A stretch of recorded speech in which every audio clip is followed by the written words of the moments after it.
Hey y'all, and welcome to my channel. I'm so happy that you guys are tuned in today, and I'm so excited to start this journey with all of you. Today I'm going to be doing knotless on my daughter. This is after we removed her crochet braids she had in for about 2 months. She has about 2 inches of new growth, so we're going to get her shampooed. We're going to add a little heat protectant, get her blow dried, and we'll get started from there.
Now this step is very important. Always remember after shampooing to comb with a wide tooth comb, starting from the ends and working your way up to the roots.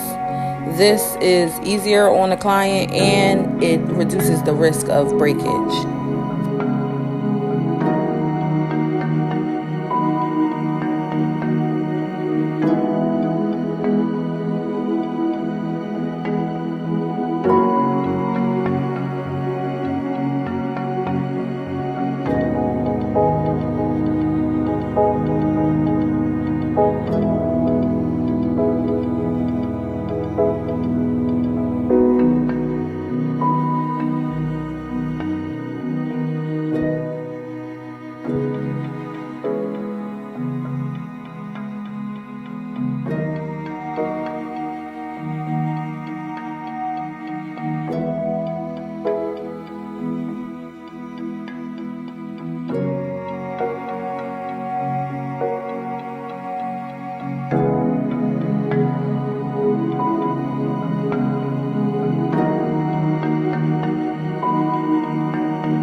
Okay, at this point you can see she's completely blow dried. She's 100% natural, has never had her hair flat ironed. She does need a trim at this point, but because we're braiding, I'm going to trim her afterwards. If you get your ends cut before braids, a lot of the times if you have straight hair, it will be so blunt that it'll stick out of the braid. And if you don't have a stylist or braider who can tuck very well, then you run the risk of your ends sticking out your braid.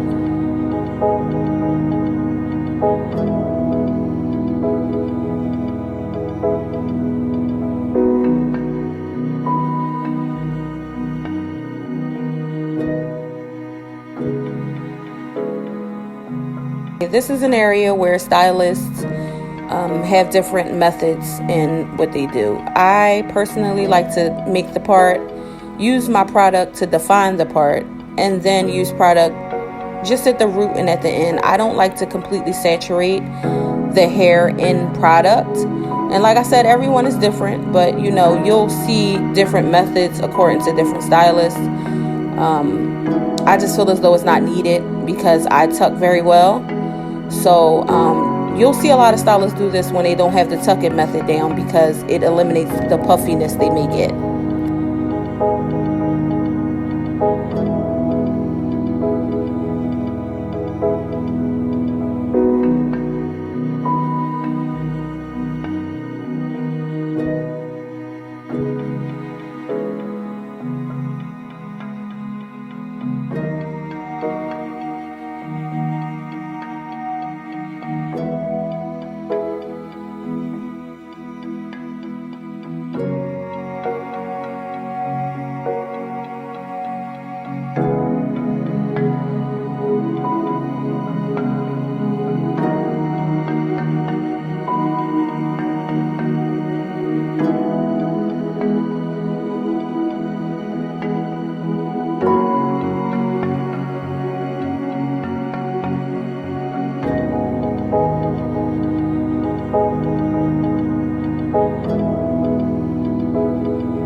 The knotless method of braiding is when you add small pieces of braiding hair gradually down the braid, instead of starting at the root with a full piece of hair.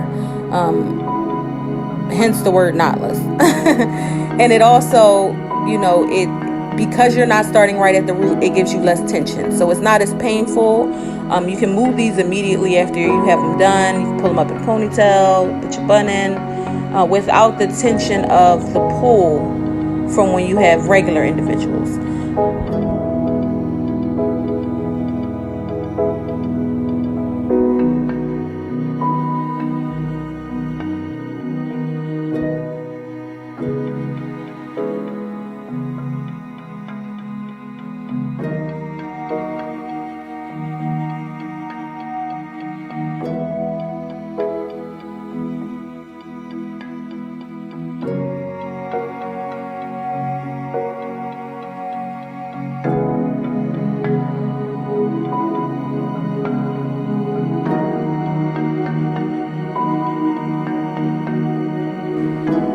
And throughout the video, you'll see that, Tiana, she is the queen of faces. She loves to turn her face up, and, she's very tender-headed. So everything hurts when I'm doing it, of course. But I believe it's, if you're a stylist, you know how it is when you do your own child's hair. But like I said, it's not painful. These are actually very, very gentle on the scalp. People prefer these. These are excellent for children and anyone who prefers not to have the bulky knot or the weight of a regular individual. They are very lightweight.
Okay, this part is very important. As you're moving up the client's head and creating your sections to braid, always remember to make sure that the section that you are parting out currently does not line up with the section below it. You kind of want to make them look like bricks so that the braids of this row fall in between the braids of the bottom row. This gives you a fuller effect when doing knotless. If you line them up to where they're right on top of each other, it'll give you a spacey look.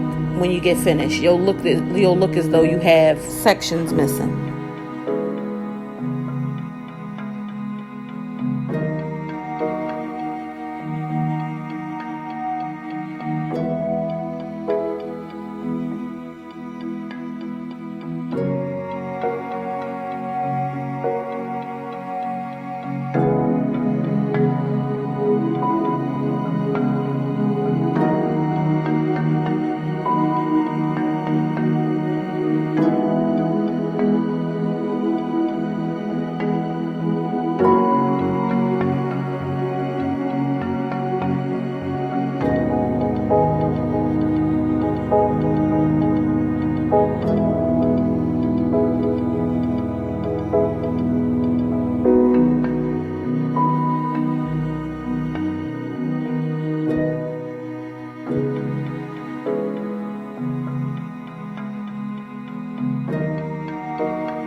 Okay, we're on the last two. Now at this point, every braider is different. I'm the type of braider where I like to do the roots and then I usually sit down to do the ends. I braid a lot in a day, so it kind of takes the strain off of standing the whole time. Like I said, everyone has a preference. You have some braiders who will braid you straight to the ends. Sometimes I have an assistant, so braiding to a stopping point and then she finishes out usually works and gets the client out a lot faster.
by dipping your ends in hot water after they're braided, you seal the ends so that number one, they don't unravel, and number two, it smooths it out so that you don't have all those pesky flyaways. And you know, a lot of times if you leave those ends out, they will mat. So the best, you know, defense against that is to braid all the way to the end as far as you can go before dipping in the hot water. It'll also give you such a silky look.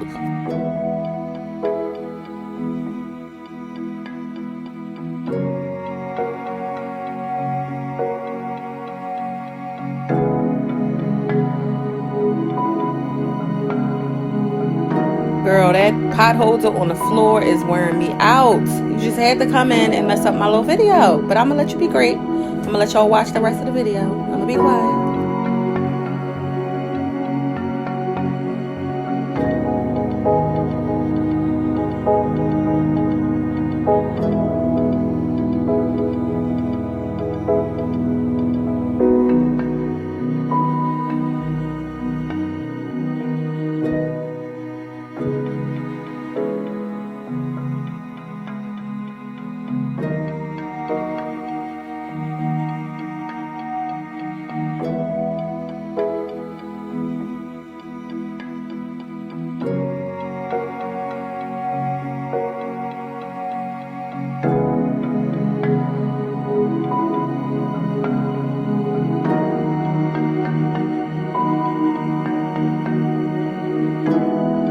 And that's the completed style. Thank you all so much. Please subscribe, follow, like, you know, all that good stuff. Y'all know what to do. Leave me some comments. Let me know what you'd like to see next.